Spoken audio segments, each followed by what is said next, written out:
This mango tree was died few months back. I asked these people, whom I suppose they are professional. So this old lady is cutting this mango tree.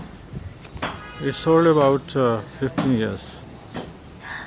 So let's see how it goes.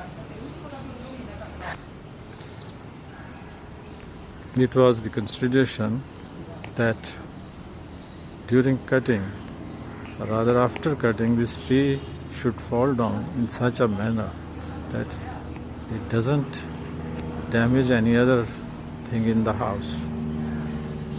There is a water tank besides this tree, so I requested them they should consider these things and cut it in such a way that it should go smoothly.